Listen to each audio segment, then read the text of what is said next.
ദേവസ്വം ബോർഡിലെ സാമ്പത്തിക പ്രതിസന്ധിയെ തുടർന്ന് ക്ഷേത്രങ്ങളിലെ കാണിക്ക വഞ്ചികൾ പൊട്ടിച്ച് പണമെടുക്കാൻ നിർദ്ദേശം. ഇത് സംബന്ധിച്ച ഉത്തരവ് ജനം ടിവിക്ക് ലഭിച്ചു. ദേവസ്വം അക്കൗണ്ട്സ് ഓഫീസറാണ് മാനേജർമാർക്ക് ഇത്തരത്തിലുള്ള നിർദ്ദേശം നൽകിയത്.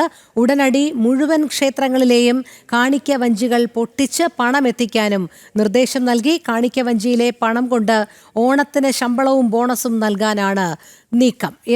മനോജ് ചേരുന്നു വിവരങ്ങളുമായി. മനോജ്, ദേവസ്വം ബോർഡിലെ സാമ്പത്തിക പ്രതിസന്ധിയെ തുടർന്ന് ക്ഷേത്രങ്ങളിലെ കാണിക്ക വഞ്ചികൾ പൊട്ടിച്ച് പണമെടുക്കാനുള്ള നിർദ്ദേശം വന്നിരിക്കുകയാണല്ലോ. അതായത് ഈ കാണിക്ക വഞ്ചികൾ പൊട്ടിച്ചിട്ട് വേണം ഇന്ന് ദേവസ്വം ബോർഡ് ജീവനക്കാർക്കുള്ള ശമ്പളവും ബോണസും നൽകാൻ ഓണത്തിൻ്റേത് എന്നാണ് മനസ്സിലാക്കാൻ കഴിയുന്നത്. ദേവസ്വം ബോർഡ് അത്തരത്തിലുള്ളൊരു സാമ്പത്തിക പ്രതിസന്ധിയിലൂടെയാണോ കടന്നു പോകുന്നത്? ഭക്തർ ദേവന് സമർപ്പിക്കുന്ന ഈ കാണിക്ക വഞ്ചി പൊട്ടിച്ച് അതിൽ നിന്ന് പണമെടുത്താണോ ഇത്തരത്തിൽ ഇനി ശമ്പളം നൽകേണ്ടതിലേക്കും വരുന്നത്?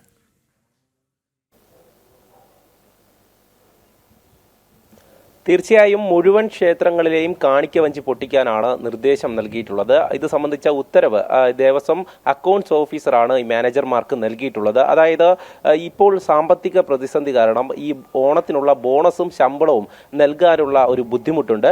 ഇത് കാരണം ഇതിന്റെ പ്രഖ്യാപനവും നീണ്ടുപോയിരിക്കുന്നു. അതിനിടെയാണ് ഇത്തരത്തിലൊരു ഉത്തരവ് പുറത്തിറക്കിയിരിക്കുന്നത്. ദേവസ്വം ബോർഡിന് കീഴിൽ, അതായത് തിരുവിതാംകൂർ ദേവസ്വം ബോർഡിന് കീഴിൽ 1256 ക്ഷേത്രങ്ങളുണ്ട്. മുഴുവനായും 5500 ജീവനക്കാർ ജോലി ചെയ്യുന്നുണ്ട്. ഇവർക്കൊക്കെ ശമ്പളം നൽകണമെങ്കിൽ അതിനുള്ള തുക ദേവസ്വത്തിന്റെ കയ്യിലില്ല എന്ന് തന്നെ നമുക്കിപ്പോൾ മനസ്സിലാക്കാം. എന്നാൽ ഇതിൽ പ്രധാനപ്പെട്ട മറ്റൊരു കാര്യം എടുത്തു പറയേണ്ടത്, ഈ സാമ്പത്തിക പ്രതിസന്ധിക്കിടെ തന്നെ 17 കോടി രൂപ മരാമത്തിലേക്ക് വകമാറ്റി എന്നുള്ള വിവരമാണ് പുറത്തു വരുന്നത്. അതായത് ഈ പ്രതിസന്ധി നിലനിൽക്കുമ്പോൾ ആ 17 കോടി മാറ്റിവെക്കുമ്പോൾ ഈ ശമ്പളം നൽകാനുള്ള പണമാണ് അത്തരത്തിൽ വകമാറ്റിയിട്ടുള്ളത്. ഇതുമായി ബന്ധപ്പെട്ടാണ് പിന്നീട് അത് കൂടുതൽ പ്രതിസന്ധിയിലാവുകയും കാണിക്ക വഞ്ചികൾ ഉടൻ പൊട്ടിച്ച് ഈ പണം എത്തിക്കുവാനുള്ള നിർദ്ദേശവും നൽകുന്നത്. എന്തായാലും ഈ വരവ് ചെലവുകളൊക്കെ എടുത്തു പരിശോധിക്കുമ്പോൾ, അതായത് ഒരു വർഷം തന്നെ ഈ ശമ്പളം നൽകുവാനായി വലിയ തുക തന്നെയാണ് ഈ ആവശ്യം വരുന്നത്. എന്നാൽ ഇത് ഈ ക്ഷേത്രങ്ങളിൽ ഭക്തർ അർപ്പിക്കുന്ന കാണിക്ക വഞ്ചിയിലെ തുക കൊണ്ട് നിലനിർത്താനാണ്, മുന്നോട്ട് പോകാനാണ് ഇപ്പോൾ ദേവസ്വം ബോർഡ് ഒരു തീരുമാനം എടുത്തിട്ടുള്ളത്.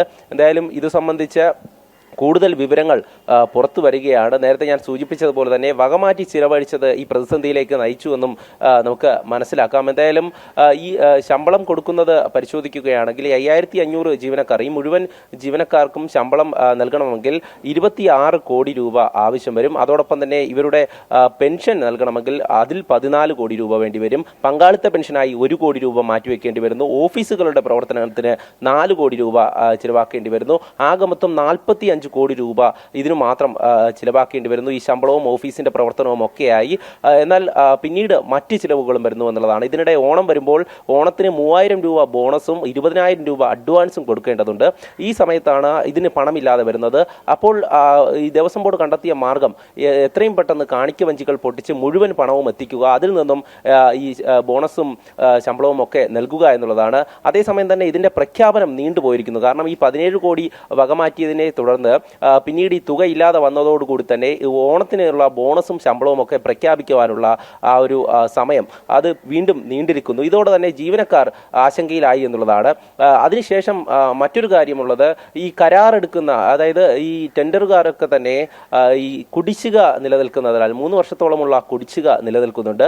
അതുകൊണ്ട് തന്നെ പിന്നീടുള്ള ടെൻഡറുകൾ എടുക്കാൻ മടിക്കുന്നു. ഇത് വരുന്ന ഈ തീർത്ഥാടന കാലത്തെ ശബരിമലയെ അടക്കം ബാധിക്കുന്ന സംഭവമാണ്. അതുകൊണ്ട് തന്നെ ചില ബില്ലുകളെങ്കിലും പാസ്സാക്കി നൽകാനുള്ള ഒരു തീരുമാനം, അതിനുള്ള മാർഗമാണ് ഇപ്പോൾ ദേവസ്വം ബോർഡ് കണ്ടെത്തുന്നത്. സാധാരണയായി ഈ കാണിക്ക വഞ്ചികൾ എല്ലാ വർഷവും ഈ കാണിക്ക വഞ്ചികൾ പൊട്ടിക്കുമ്പോൾ അത് ക്ഷേത്ര പുനരുദ്ധാരണങ്ങൾക്കും അതോടൊപ്പം തന്നെ അതുമായി ബന്ധപ്പെട്ട കാര്യങ്ങൾക്ക് ഉപയോഗിക്കേണ്ടതുണ്ട്. ഭക്തരും അത് തന്നെയാണ് വിചാരിക്കുന്നത്.